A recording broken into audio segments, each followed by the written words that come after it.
Itulah yang disebut sebagai bansos tanpa pamrih.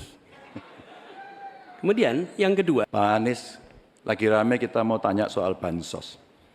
Karena menurut saya bansos ini adalah kewajiban negara dan rakyat berhak mendapatkannya. Tapi kita punya problem.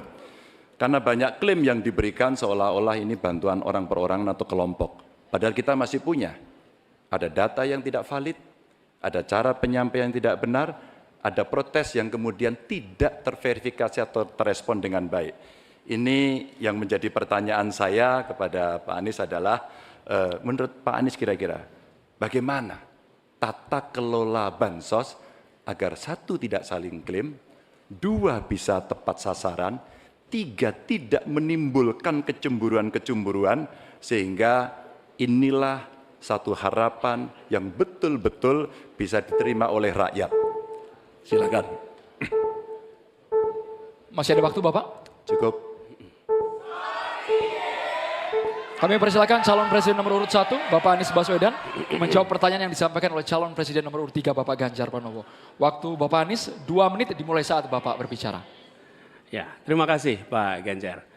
Pertama, kita harus menyadari bahwa yang disebut sebagai bansos adalah bantuan untuk si penerima, bukan bantuan untuk si pemberi.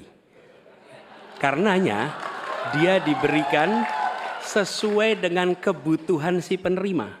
Kalau penerimanya membutuhkan bulan ini, ya diberi bulan ini. Kalau dibutuhkannya 3 bulan lagi, ya 3 bulan lagi. Tidak usah dirapel semuanya. Okay? Dijadikan sebagai sesuai kebutuhan. Yang nomor 1, yang itulah yang disebut sebagai bansos tanpa pamrih. Kemudian yang kedua, pemberian bansos ini harus tepat sasaran. Artinya diberikan melalui pendataan yang baik, informasi data itu harus akurat, dan mekanisme pemberiannya melalui jalur birokrasi. Bukan dibagikan di pinggir jalan, tapi dibagikan langsung di lokasi menggunakan jalur birokrasi. Kemudian yang ketiga, yang tidak kalah penting, ketika kita berbicara tentang bansos ini, harus bansos itu bisa dipastikan mereka yang miskin, prasejahtera, itu termasuk di dalamnya. Jangan sampai mereka terlewatkan. Karena itu kami menyusun, ini sebagai bagian dari perubahan, adalah Bansos Plus. Angkanya ditingkatkan, yang belum masuk masih miskin dimasukkan, dan diberikan bekal pelatihan, pendampingan supaya mereka pelan-pelan bisa mandiri dan hidup lebih sejahtera.